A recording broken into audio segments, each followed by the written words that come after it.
Good morning, sir. How are you? How have you been? I'm fine. I just this was a busy morning so far, so I was just racing to get myself dressed and put on a tie and look presentable for our You look interview. dapper. You look absolutely dapper. Well, sadly, I Okay. don't look dapper. I look very casual, but I hope you will forgive me. Well, I'm a lot older than you are, so what's casual for my generation is probably hyper formal for yours. Probably, yeah, probably. Well, how have you been today? You said you woke up early. Well, I've been up now 4 hours. I had something I had to get written, and Yeah. the situation in Transnistria doesn't look good. So somebody asked me to write that up. The EU is going to make Moldova a candidate member today or Yeah. at most tomorrow. And the consequences are that both Tiraspol and Moscow are going to respond. So, and in not a good way. So I've been tried to get that down on paper this morning. I see. So you had a very creative morning, as I. Well, I hope it was creative. It was certainly busy. Yeah. So, well, I'm sure you could imagine that what I suggest we discuss today, this whole situation involving the crisis in Ukraine, war in Ukraine, the invasion of Russian invasion of Ukraine, and also naturally being from Azerbaijani, I would be interested about the implications for the Okay. region, for South Caucasus, for Azerbaijan.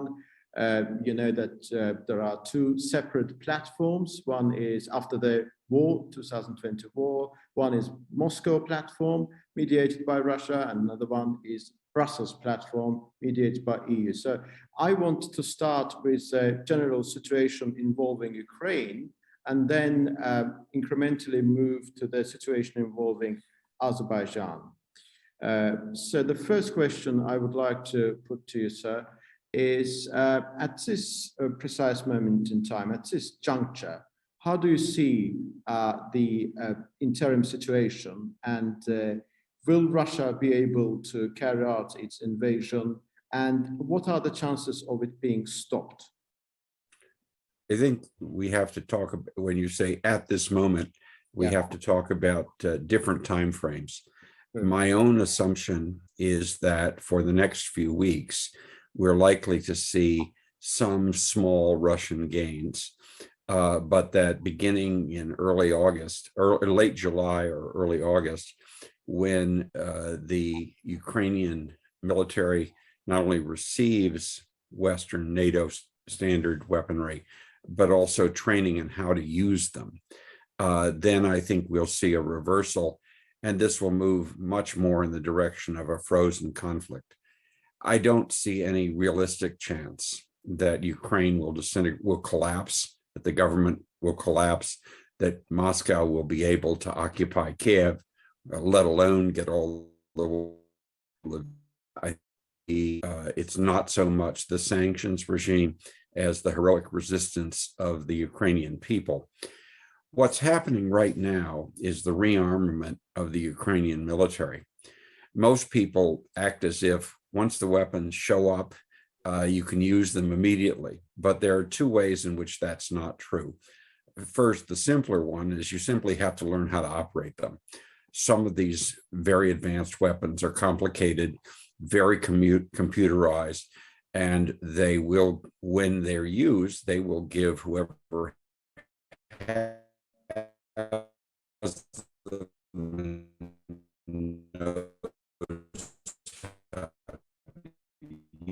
use them for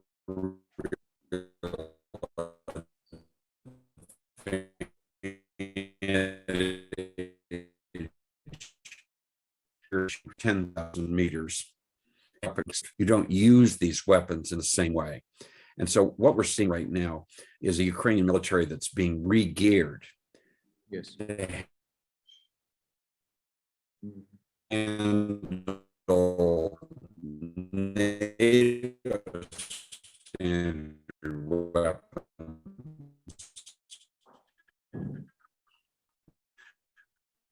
what the internet connections about that Ukraine will be able to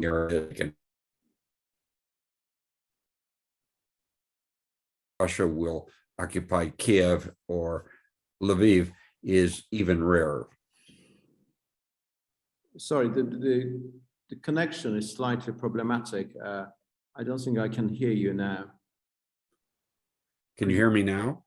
I can hear you just now, but the last couple of seconds, I wasn't able to hear you. Okay, what I'm basically saying is that once the Ukrainian military has learned how to use these weapons, both in terms of operating them and also to including them in their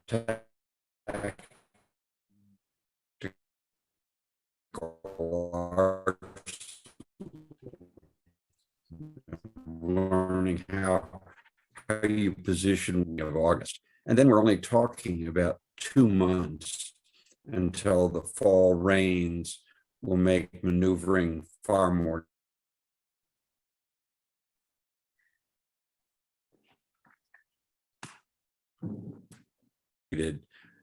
conflicts to continue once the weather gets bad. Yeah, I needed to change my place because it looks like the place I was, internet wasn't good, but I think now it's better. Could you hear me? Okay. Sorry, yes, there's one school of thought in line with which neither Russia nor Europe, they're going to win this war. At the end of the day, Russia will be weakened, whereas Europe will achieve the objective of making Russian economy suffer.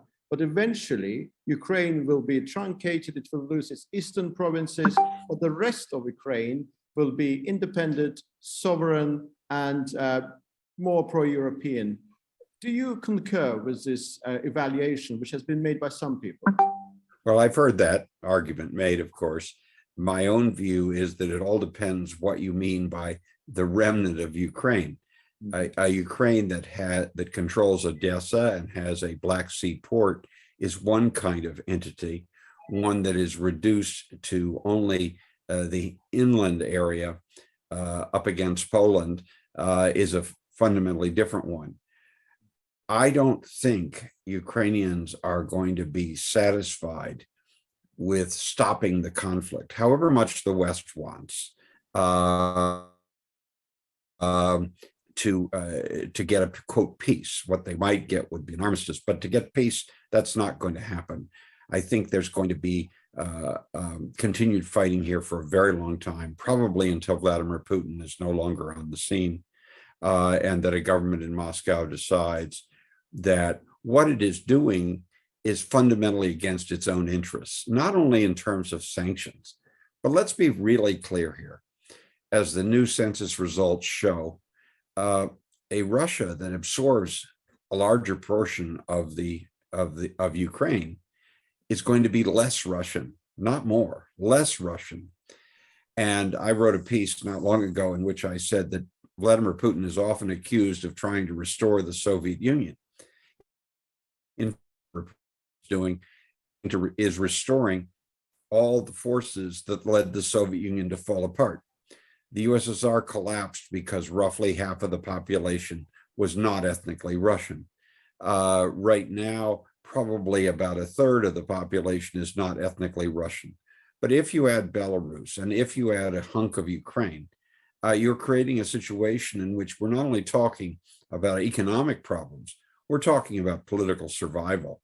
And I think that Mr. Putin doesn't understand that, but I think that that vector is going to continue for a long time. So I think we have lived so long in a world where whenever there is violence, the first question is, how do you get the violence to stop? And stopping the violence is defined as peace. We didn't talk that way in 1939. We didn't talk that way in 1914.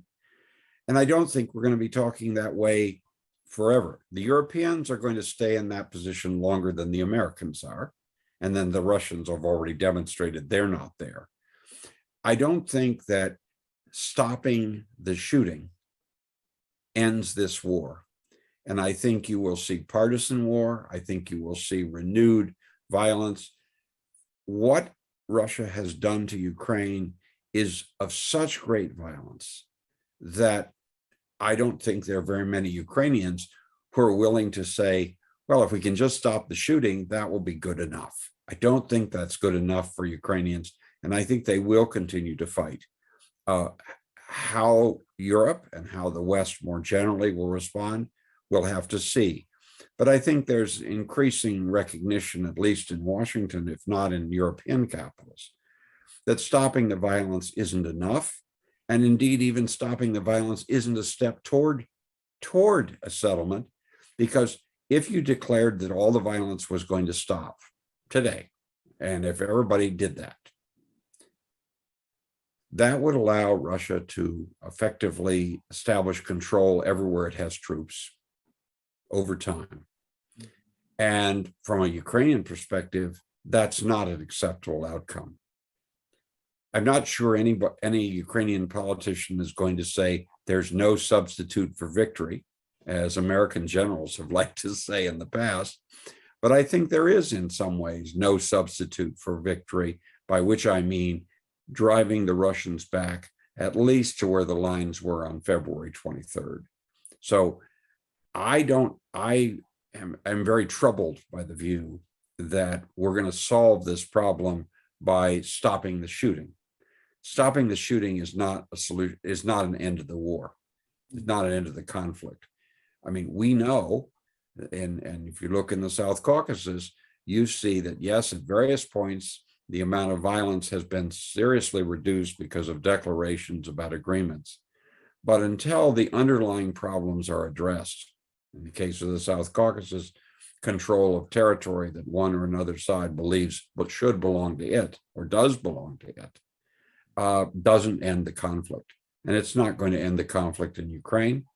And with 35, 40 million people, the Ukrainian nation is going to, over time, have the capacity to develop the kind of weapons and defensive mechanisms, including, I believe, ultimately nuclear weapons, that will change this conflict fundamentally, whatever people in Brussels and Washington think. Mm-hmm. I see. Well, as you said, this conflict, this confrontation is going to last for some time. It's not going to end tomorrow or next month. As you said, it will last till Mr. Putin is in power, and we don't know how long it will take. And I want to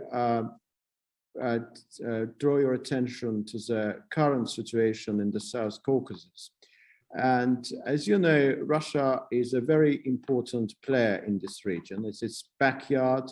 It does consider itself an actor of consequence within this area. And currently, Russia is chief mediator of Armenian-Azerbaijani interstate normalization. How do you think the fact that Russia is currently extremely busy with regard to Ukraine will affect its clout within this region in relation to Azerbaijan and Armenia, in relation to this the Karabakh issue? Well, the first thing one needs to say about that is what constitutes Russia's backyard varies from year to year. If we had been talking about Russia's backyard in the commentariat's phraseology 30 years ago, we would have been talking about Poland and East Germany too. I believe that what constitutes the backyard of any country is changing over time, and that the notion that Russia has a special right to be involved, it should be a participant, but that it should have the last word on these things, is an open question. It's not a given. It didn't drop from heaven. It's something that the Russians claim. I have argued for 30 years that any solution in the South Caucasus is going to have to reflect, above all, talks between and understanding between Armenia and Azerbaijan, that outside powers are not going to be able to impose peace unless they impose their total control. And presumably, since 91, neither Armenia nor Azerbaijan is interested in having Russian control. So the question is, how do you move forward how do you reach some kind of settlement? I've argued you need an exchange so that each side walks away with the belief it got something it wanted. Not everyone agrees with that, but that's usually the best way. What we've seen, what we saw after the 44-day war, explosion part of the conflict, is that we now have Russian troops in Karabakh, which we didn't have, but we don't have organized Armenian Republic troops in Karabakh. We have Armenian troops, but they are nominally at least part of the pre-existing Artsakh Republic, the breakaway republic that the Yerevan and to a certain extent Moscow tried to promote. I believe, and this is my concern, I believe that if Russia is the only player, Russia does not have a compelling interest at present in a settlement, in ending the tensions between Armenia and Azerbaijan. Its position, its power in the region depends on playing one side off against the other, which is what it's been doing for 100 years, okay? Therefore, the participation of the Europeans is welcome as an alternative, of course, but Europe has far fewer assets on the ground than Russia does. So it's not equally strong. I think one would have to ask both Yerevan and Baku what exactly they want. What exactly, I mean, Baku says we want everybody to recognize the borders that existed in 91. Yerevan says we might recognize those borders, but we want to have a special status for the Armenian population in Karabakh.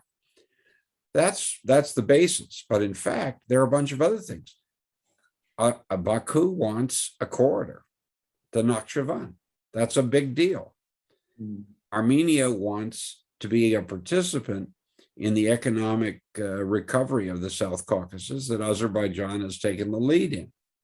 So there are multiple issues here, and we tend to get locked in the question which says the borders of 91 must be restored and the borders of 91 must be changed. In fact, it's a much more complicated game than that, and it's going to take a long time to negotiate, even if there's good faith. And right now there isn't good faith on all sides. And I think the Russian government is playing on that to maintain itself in a weakened position. I mean, I think we have to concede Russia's position in the South Caucasus is not as strong as it was in 1991. It may be stronger than it was in 2015. I mean, getting troops on the ground is a big deal.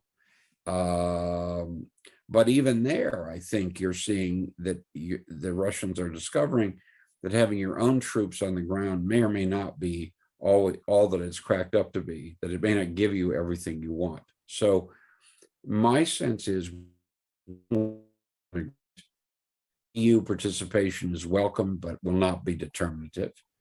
Russia's participation is inevitable, but will be increasingly not determinative because it lacks the leverage in both capitals. It may have some leverage in both, but it does not have controlling leverage in either. One thing I would like to ask you is the main reason for this conflict, which Azerbaijan, by the way, official line of the Azerbaijani government is that the conflict is over. We're dealing with post-conflict matters. Not everybody shares this view. In Armenia, they think the conflict is underway. It's just one phase has finished and the second phase is underway. There are different views. What I want to ask you, Azerbaijani official view is that the conflict is over because there was an issue of the status of the territory called former Nagorno-Karabakh. We do no longer consider the status of the territory, but we may consider the legal regime applicable to the Armenian population of Karabakh, their rights and security.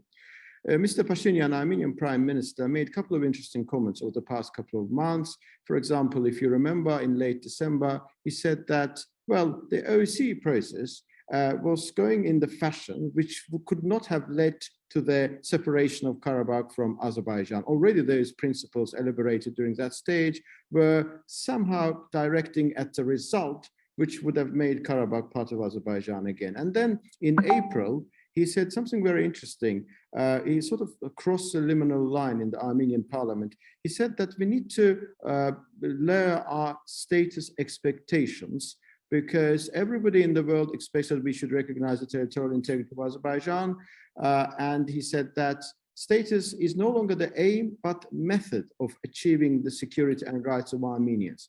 Do you believe that this notion called status is somehow changing its meaning? It's no longer about territory, but about the rights of the people, Armenian people. There are some people who believe that. There are other people who don't. On the one hand, in Baku, there are people who say, if portions of your country are occupied, it doesn't matter very much whom they're occupied by. That if Russian troops control what used to be called Artsakh, it's not necessarily a huge step forward from when Armenian forces controlled what used to be called Artsakh. And there are many, many people in Armenia, perhaps a majority even within the government coalition, who believe that any grant of respect to individual members of an ethnic community, namely the Armenians, would rapidly be eliminated over time. It might never be respected in the first place, and therefore one needs some kind of territorial structure for it. I think that's one of the reasons there are large numbers of people in the streets of Yerevan protesting Pashinyan's point of view. If Pashinyan had the strength to push forward on what he was saying or what has been saying in the last few months, there might be a way forward to getting a signed agreement. What there isn't, however, is a sufficient amount of strength in he's just not that politically strong. And secondly, and this is even more important, just as Ukrainians are not going to forgive what the beginning of the Russian invasion, February 23rd, Armenians are not going to forget the history of their national movement of the last 35 years and the role that Karabakh played in it. I mean, one of the reasons that I always hoped for the restoration of the Zangazur territory as part of Azerbaijan was because I thought the existence of two Austrias in the South Caucasus was very dangerous. Austrias are where extremists come from, as we all know.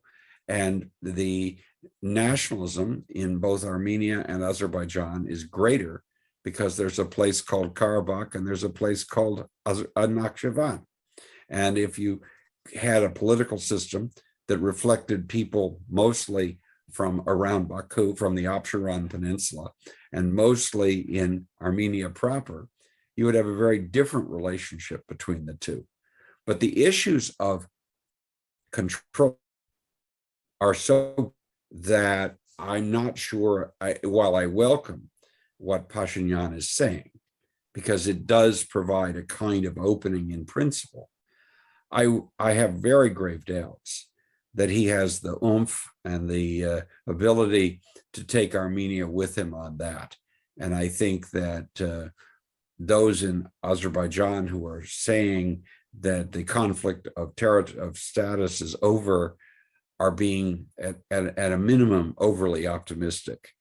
They're certainly trying to seize the rhetorical advantage. And in their place, I would do the same.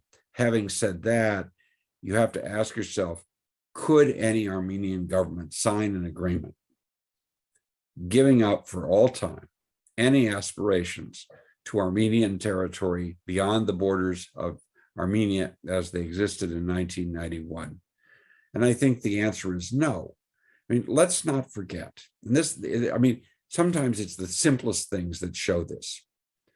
Armenia is the only country on earth, the only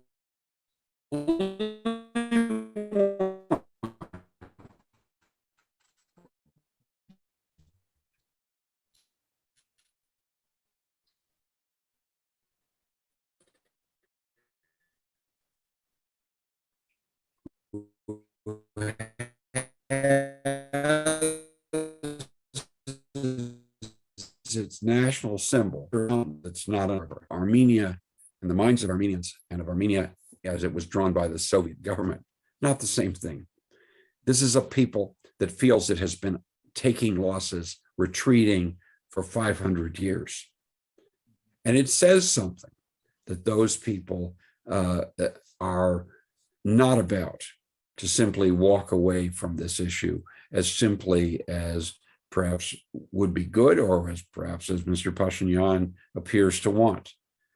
I personally am delighted by the possibility that if the Azerbaijani government commits itself to respecting the ethnic rights of ethnic Armenians on its territory, that's great. The question is that acceptable, and is it credible from the point of view of Armenians? And my suggestion is that at present it isn't, and that getting to that point is going to be very, very hard. It's not something that can happen just because the Prime Minister of Armenia says so occasionally.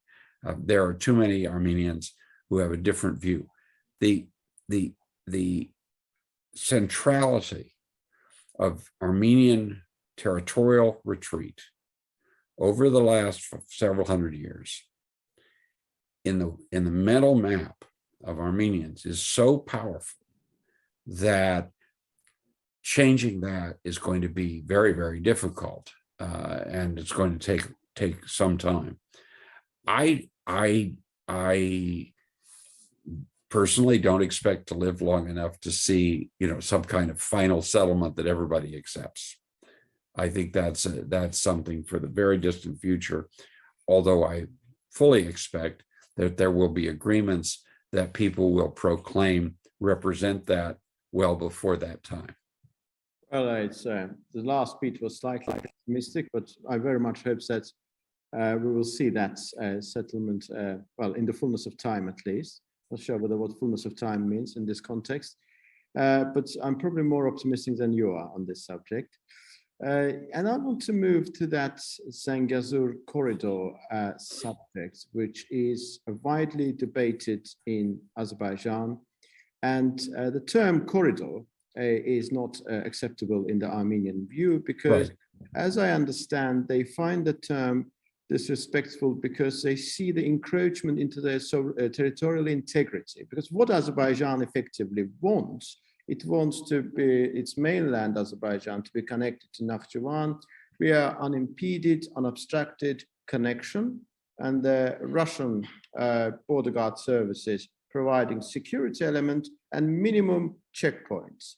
In Armenian view, as I understand it, it amounts to the violation of their territorial integrity. How do you see the prospects of this project and this legal political contestation between two? Well, I think that we need to keep in mind that there are many Johnnies who think Azerbaijan, that it should be part of Azerbaijan. And because that's so, many Armenians see any discussion of what's going on between Azerbaijan proper and Nakhchivan as an effort to move toward that ultimate position. Hence the word corridor is stricken from use.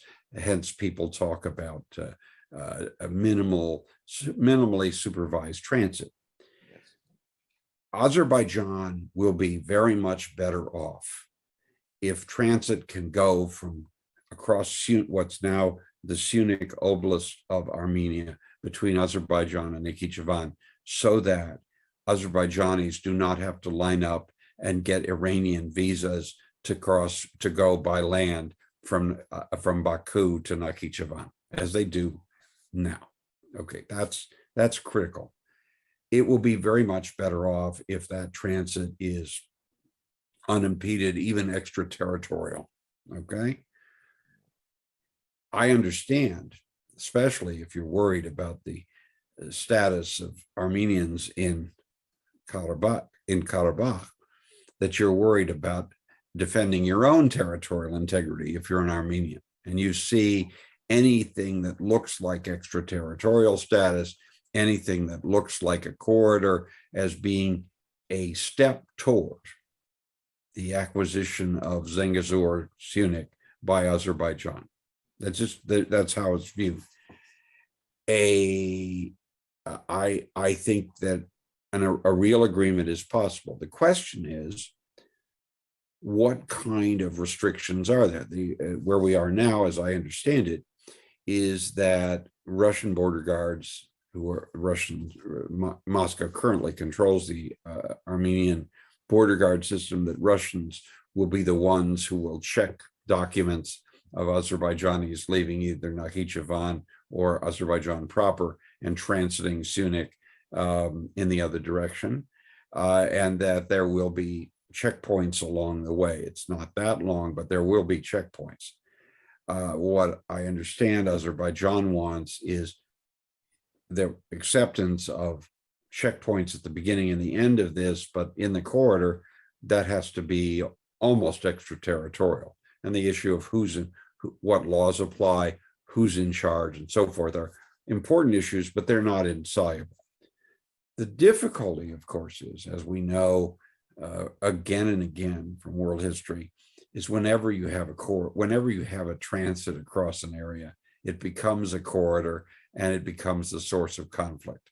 World War II began, in Europe at least, nominally over the control of the Danzig corridor between Germany proper and East Prussia, now Kaliningrad.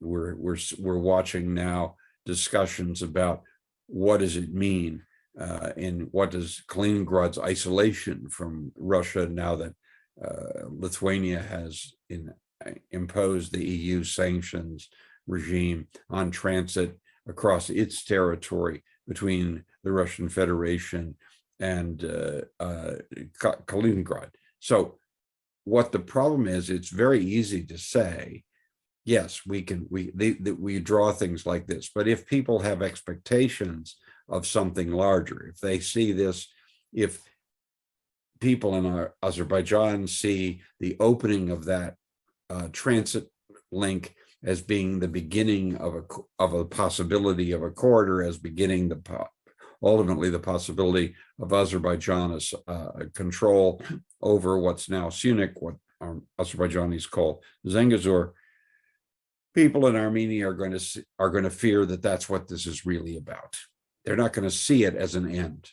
They're not going to see it as an end point. And Azerbaijanis, while the government, I think, in Baku is quite prepared to accept this limited understanding of transit, I'm not sure all Azerbaijanis are. I think there are a lot of Azerbaijanis, especially those who were driven from their homes by the war in the early 90s, who think that Azerbaijan deserves more than that. And that's a factor. Is it going to be a determining factor? One doesn't know. But one has to understand that if you're an Armenian and you look at this agreement or any kind of agreement like that, you're going to be worried that this is the opening move of something larger, just as is the case in other cases where Azerbaijanis are going to have the suspicion that something is the opening move. And that's what makes this so difficult.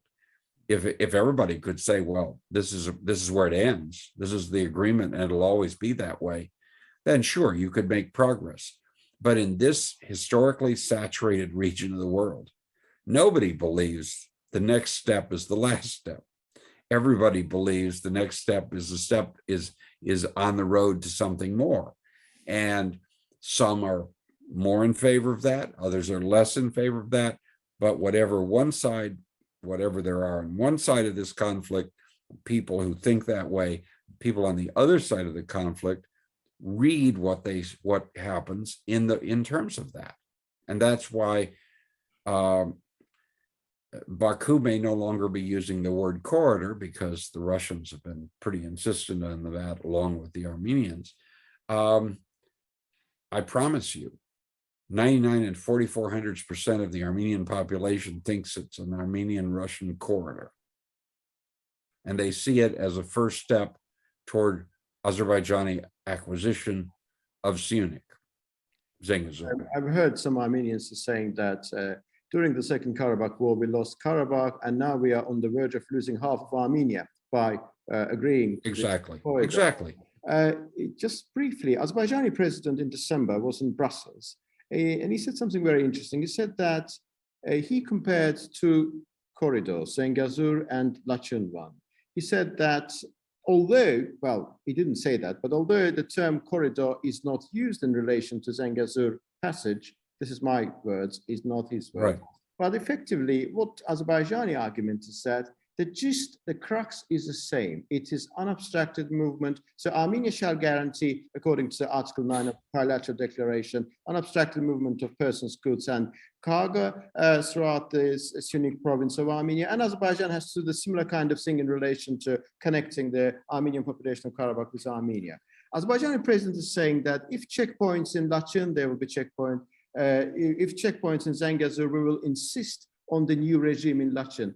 How do you see this position in terms of the bargaining chip? Do you think it's a think about it for just a minute?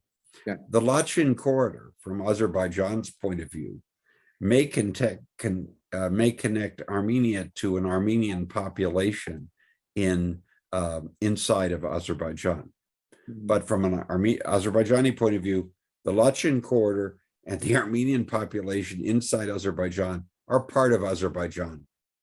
Undoubtedly. The situation between Azerbaijan proper and Nakhchivan are very different. You're talking about the connection of two parts of a sovereign state. Yeah.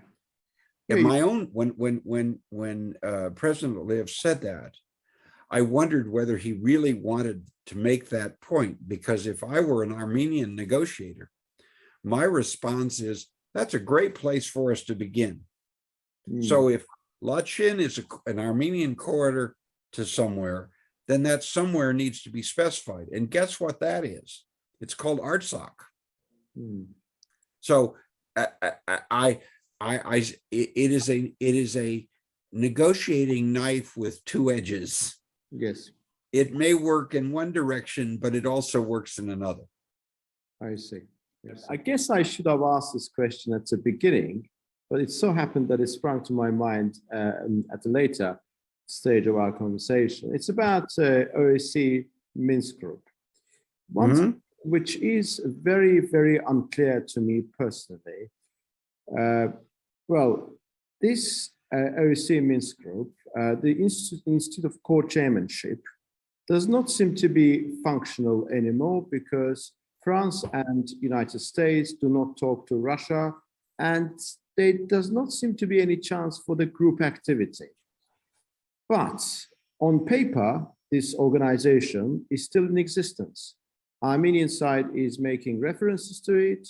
Even if you remember, there were 5-point proposal made by Azerbaijan in late February in the course of the negotiations, and Armenia replied with 6-point package, and 1 point within that package was related to the OSCE Minsk Group.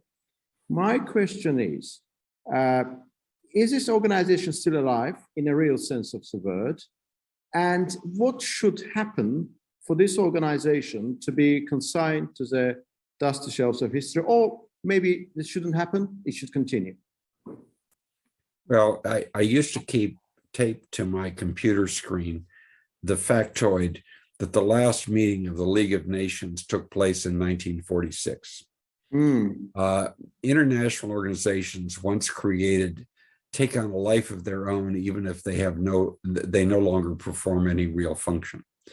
My own view is close to what I think yours is, as suggested by the way you asked the question, that it was the institution of co-chairs, the way that it was done, that guaranteed this would be stillborn. I don't see this OSCE Minsk Group as having been a great success. You will hear in the capitals of all the countries involved that, well, it prevented violence for many years. Well, did it? I'm not so sure. I understand why Armenia is very interested in trying to revive the activities of the Minsk Group, and it's simply this.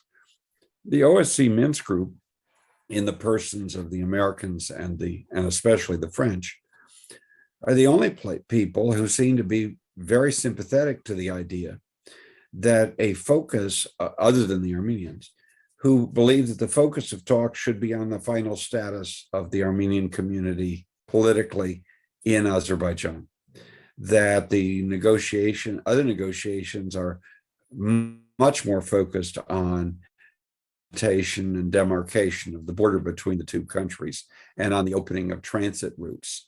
But the question of final status is something that has always been part of at least the nominal agenda of the Minsk group. So it's not surprising that the Armenians would like to see it be revived as a real player. Is that likely? I think it's not likely for two reasons. The first is that, as you point out, there really has been a break in East-West dialogue, and it's not likely to be restored anytime soon. That's just a fact. If the Armenians, or if the Russians and the Americans, or the Russians and the French can't talk to each other at the diplomatic level on a constant basis, I don't see this group playing a big role. I do think the idea of final status is going to always be resurfacing, and when it does, people are likely to make reference to the Minsk group, which was associated with that issue, final status. The Minsk group never very much focused on demarcation of delimitation of borders. It focused on final status. So hence the interest in Armenia for that. Now we seem to be moving toward a focus first on delimitation of borders and then on reopening transit routes. That's a very much simpler, or those are easier things to do, but they leave open, the elephant. They leave the elephant in the room, because the elephant in the room really is, what's the final status of the Armenian community inside Azerbaijan? Is it a political entity, or is it simply a collection of 100,000 plus ethnic Armenians who happen to live in Azerbaijan? I mean, that's a huge, huge issue, and it's not the focus in Brussels. It's not the focus in Moscow's talks. Instead, they're focusing on these two other issues.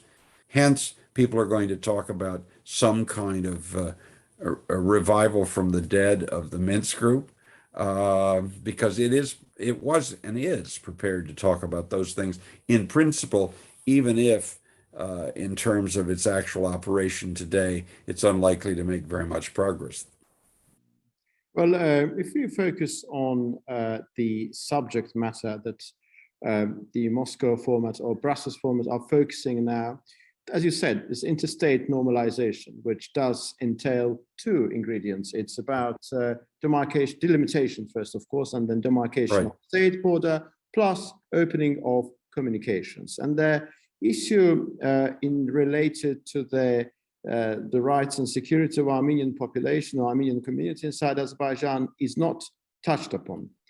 Could this be interpreted as a sign of the fact that Azerbaijani government has masterfully managed to downgrade this quintessentially important issue, which was at the very heart of the conflict, to a second grade from 2020 November onwards? Could it be interpreted in this way? Of course. I mean, Azerbaijan won a huge victory militarily on the ground.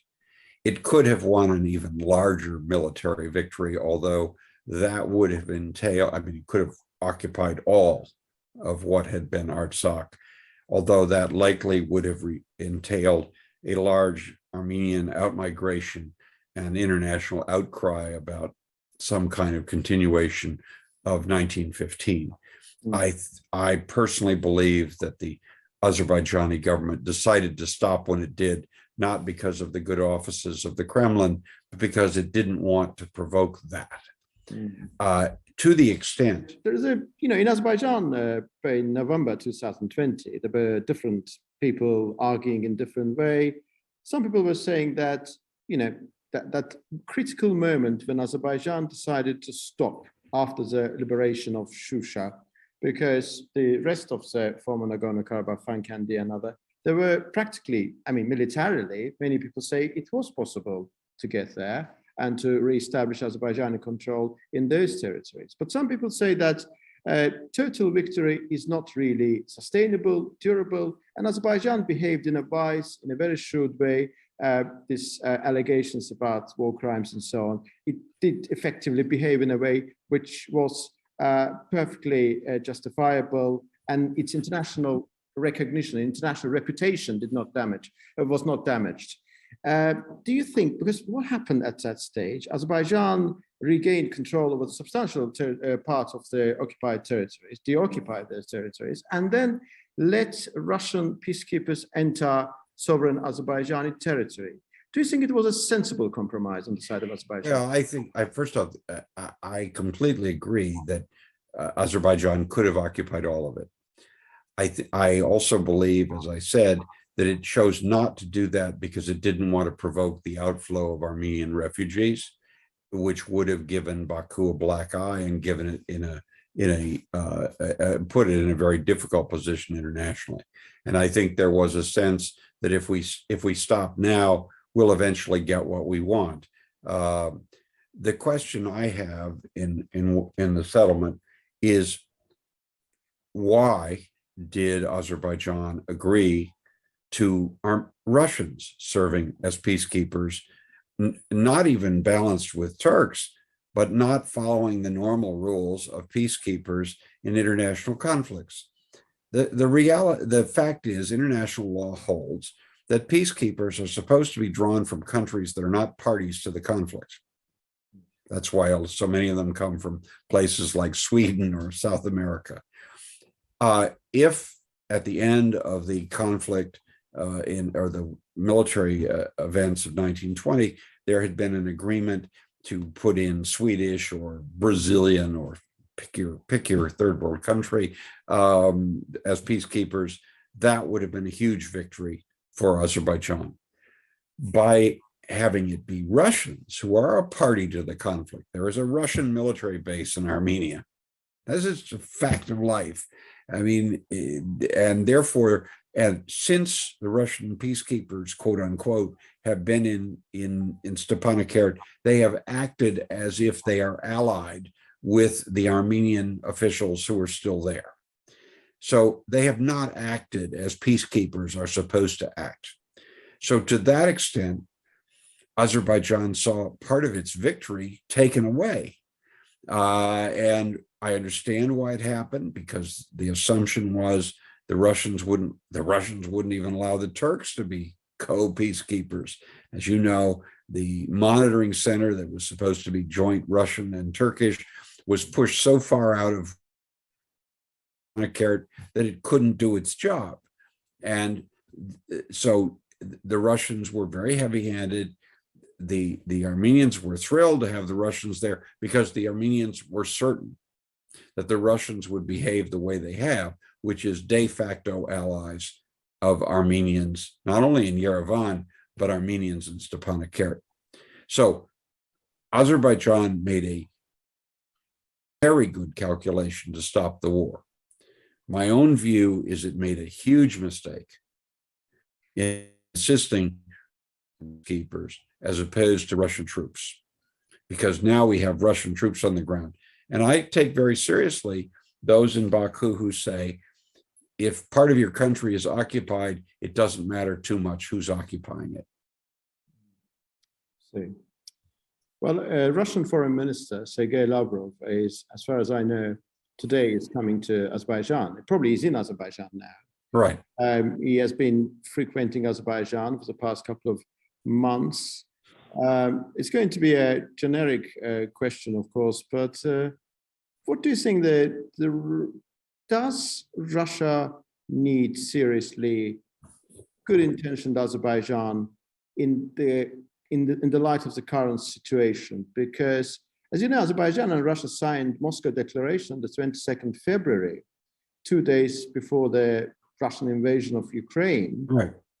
Do you think that timing was accidental? Because we don't know. And how do you see Azerbaijani approach, given its current situation regarding Karabakh, in relation to the crisis in Ukraine? Do you think it was a well-calculated behavior on the side of Azerbaijan? How do you see this situation? Well, I think that Russian Foreign Minister Lavrov knew exactly what he was doing by orchestrating the signing of that just before the Russian military moved and invaded Ukraine. I think that Azerbaijan probably was taken, was surprised by what happened 24 hours later.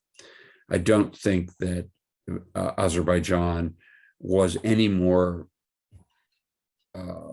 expecting Russia to move as it did than any other major country.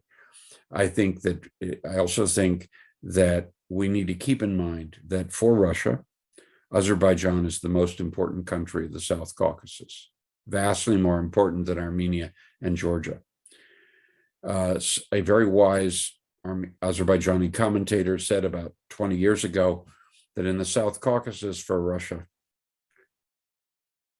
Georgia is the tool, or Georgia is the way, Armenia is the tool, and Azerbaijan is the prize.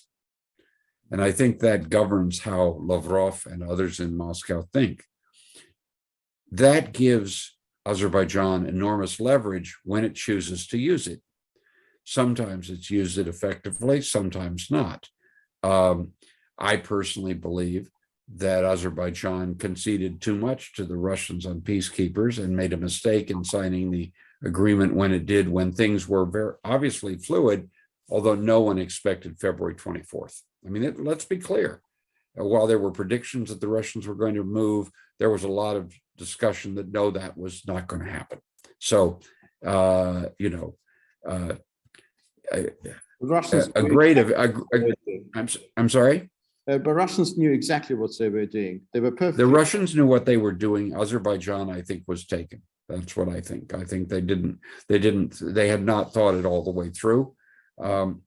It's very difficult. I mean, the Azerbaijani foreign ministry is filled with some very capable people, but it simply isn't large enough, and it isn't structured in a way that guarantees that all the options will be considered and brought to the attention of the people at the top.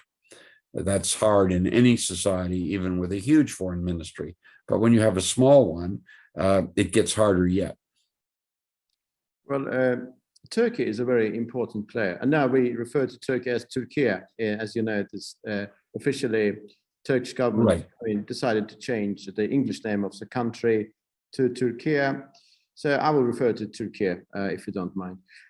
So Turkey is an increasingly important player in the region, and it is quite evident that the Second Karabakh War has only increased, augmented its clout in the region. And there is actually a joint Turkish-Russian center in Agdam, which is, it doesn't mean Turkish boots on the ground. It's some sort of center, technical people are there, but it doesn't seem to sway considerable leverage on the situation.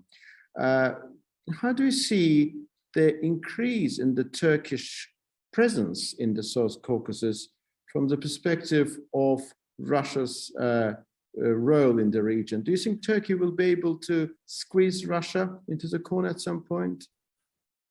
Well, I mentioned the Agdam Center as an example of where what was originally discussed, which was a joint Russian-Turkish operation that was going to be close to Stepanakert, or at least within the former territory of Artsakh, in a way that would allow the Turks to play an active role, and the Russians insisted on moving it away. And Azerbaijan, I don't know how much it resisted Russian pressure in that regard, but it wasn't able to stop it. And so Turkey is a rising power in the region. It's going to continue to rise. Russia is a declining power. It's going to continue to decline. The fact that Russia is a declining power explains Ukraine. Ukraine didn't happen because Russia is a growing power. Ukraine happened because Russia is a declining power and decided to go for broke. if Russia's goal was to keep Ukraine as an ally, to ensure that relations between Kiev and Moscow were always close, Putin has behaved exactly in the exact opposite effect. He has driven the Ukrainians into the arms of the West, and probably, I believe, Ukraine will eventually be a member of NATO. In the South Caucasus, Russia is terrified of the rise of Turkey. It sees Azerbaijan as Turkey's closest ally, which it is in the South Caucasus, and it is concerned that that represents a threat to the southern part of the Russian Federation, which it does. So in the short term, what you will see is Russian behavior that reflects Russia's weakening position rather than Russia's strengthening position. Countries that are in decline tend to behave badly, even in terms of their own interests. Very few countries in decline accept that decline and try to adapt to it. Most countries that are in decline try to show that that's not true by taking actions that usually work against them. Britain and Suez is a classic example. Russia and Ukraine is another example. Russia and its relations with Turkey in the South Caucasus is a third. Thank you. Well, the fact that Russia is a declining power, I think it is very obvious, but it is a power which is declining, which has been declining for some considerable time. And, right. And it is not very clear when this process of decline will be over. And before it won't be. Not in our time. Not in our, so it will take more than our lifetime, you mean, our lifetime. Well, what I'm saying is that there are ways that Russia could turn it around. Yeah. They are so completely at odds with the Russian national self-image, and especially with its self-image as promoted by Vladimir Putin, that the likelihood of a crash is probably greater today than it ever has been since '91. And what I think we are going to see is another round of decolonization and disintegration. That's not necessary, but it's likely to happen. And the fact that it's likely to happen is going to lead Russia, I believe, to take the same kind of wrong mistake, to make the same mistakes that other declining powers have made. I suggest that when we talk about what Russia is doing, we need to think of it in the context of Russian decline, rather than accept Putin's version of events that Russia has risen from her knees.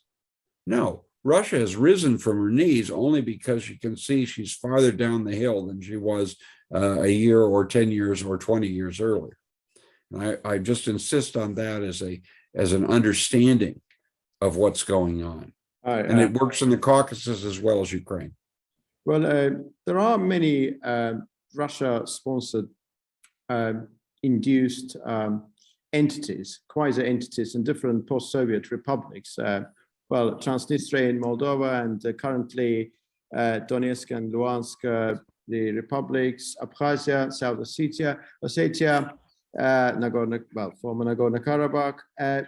I mean, could we say that in the light of what happened in eastern Ukraine, the West's view of these entities, which I have mentioned, which I have listed, will be relatively uniformed, in a sense that they will be looking at these entities which were created in post-Soviet republics, and they were the cause of vexation and perturbation for these countries from the perspective of the way they are looking at currently those two newly created, quasi so-called republics in the eastern Ukraine.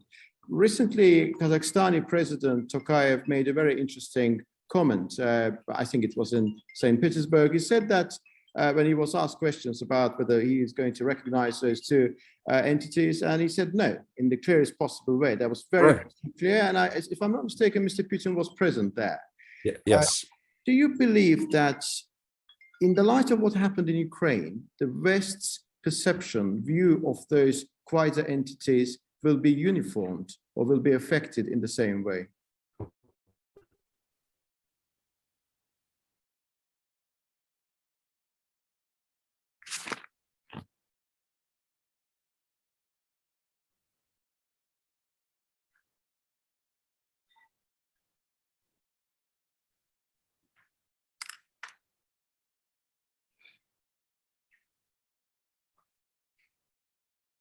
İnternetten nasıl olur?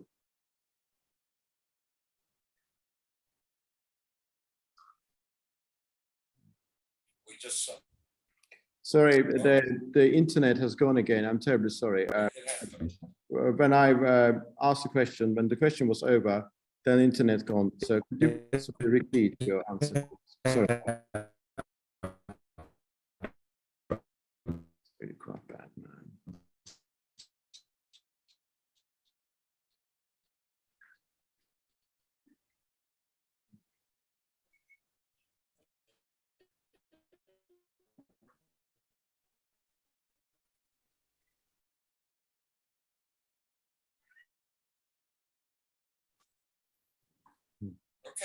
Okay, now we're back. We're back. Okay. I mean, to be as succinct as I can be, I don't think you're going to see a uniform position, either in the sense of all these areas being viewed the same, or they're being viewed in the same way in all Western capitals. What I do think you're seeing is a greater suspiciousness in most Western capitals of anything Russia does, that there's a greater willingness now to think about these places as cat's paws for Russian imperial resurgence, rather than as some kind of inevitable result of the demise of the Soviet Union. And so to the extent that that view spreads and is dominant, it will lead Western countries to have shall we say, a much more jaundiced view of what Moscow is doing, and perhaps greater willingness to oppose it. And clearly, President Tokayev's remarks show that that's how he's reading the situation, that he doesn't want to be on the wrong side of history.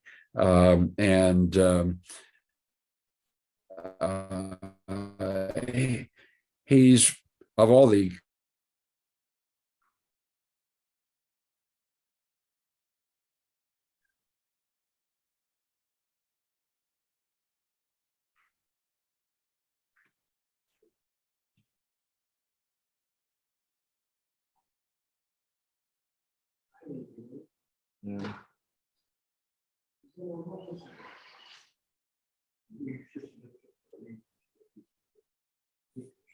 Sorry, yeah. How much of that you got? Yeah, I've got your answer. The answer was that we cannot expect a uniformed view from different Western capitals, but there's always element of suspicion in relation. More suspicion now. Yeah, more suspicion. More suspicion now. And Tokayev wants to be on the right side of history on this. Right, and I believe he's on the right side of history. And I don't know whether the subject is interesting to you, but one of the things which define contemporary Azerbaijan's international clouds, its energy export capabilities. And the Ukrainian crisis has brought up this issue in the clearest possible way, because Russia, key provider of energy, if I'm not mistaken, 155 BCM per annum. It's a huge amount of money. It is quite obvious that no country on its own is capable of replacing Russia as a supplier of energy. Azerbaijan does supply energy for Europe, but it is only 10 billion cubic meters of natural gas through the westernmost section of the Southern Gas Corridor. In terms of energy export capabilities, to what extent do you think Azerbaijan is consequential as a player for Europe, and to what extent it will affect and impact its standing as a player, as we call it in Azerbaijan, as in Britain, punching above its weight? Well, I think that it's certainly going to give Azerbaijan two great advantages. The first is it's going to mean that people will look to Baku as an alternate source, even if it can't supply everything. Second, it will inevitably mean that Western countries are less likely to be critical of the domestic arrangements in Azerbaijan than they would be if Azerbaijan weren't supplying oil and gas. And countries that have enormous economic clout or help or provide assistance are less likely to be criticized for what they do at home. So that certainly both of those things are clearly something that the Aliyev government wants. Thank you. Thank you very much indeed. I think we had a very good conversation. I think and the very last question just sprung to my mind. But Azerbaijan signed Shusha Declaration with Turkey back in June of last year. And Right. Azerbaijan signed Moscow Declaration in February, 2 days before the invasion. These two declarations, I've read them very carefully, compared them, even I wrote a piece on their comparison. I do believe they are different. And fundamental feeling that I've got is that Moscow Declaration is about sort of agreeing on certain behavioral patterns, that we will behave in certain fashion. We will coordinating our attempts. We will not compete where we shouldn't compete and so on. Whereas Shusha Declaration seems to me more about harmonization, more about evolving into one framework. For example, Azerbaijani president recently said that our ambition is to build a smaller version of Turkish army, for example. We're not talking about building a smaller version of Russian army. We're talking about building a smaller version of Turkish army. And the Second Karabakh War was a very clear indication that Turkish supplied arms did outweigh Russia-supplied Armenian arms. How do you see a difference between these two declarations, Shusha and Moscow Declaration, in the foreign policy design of Azerbaijan, and how they are different? Well, I think that you're absolutely right to point to the differences.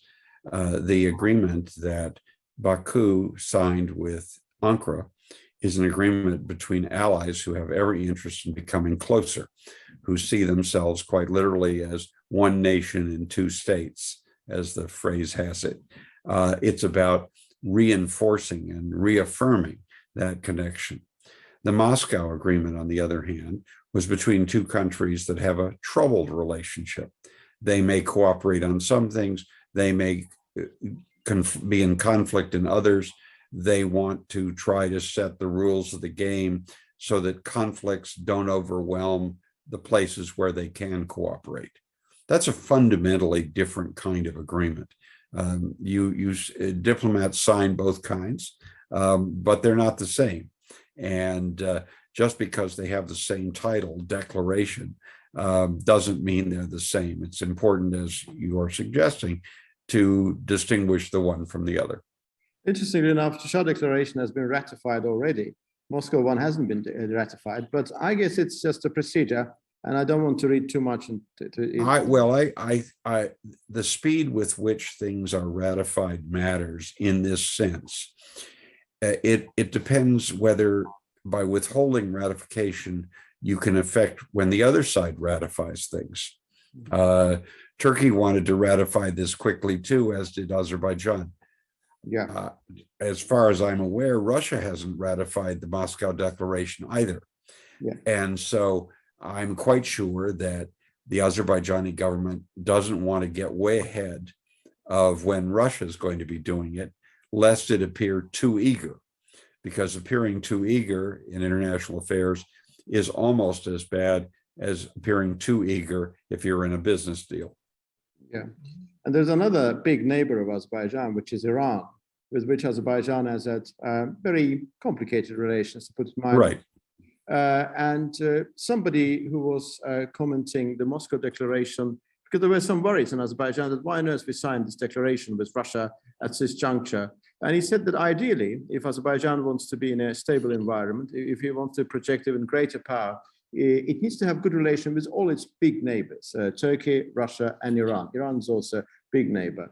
In March of 2020, Azerbaijan signed a memorandum of understanding, according to which there will be a communications route from the East Zangazur territory of Azerbaijan to Nakhchivan through Iran. Right. And we hoped back then, Azerbaijani government hoped that it will placate Iranian concerns because they're not happy with Zangazur project. They believe that borders are changed and they cannot tolerate it. Do you think Azerbaijan will be able to enjoy stable, good, mutually beneficial relations with Iran, not in the similar fashion with Turkey and Russia, but something similar to ideal?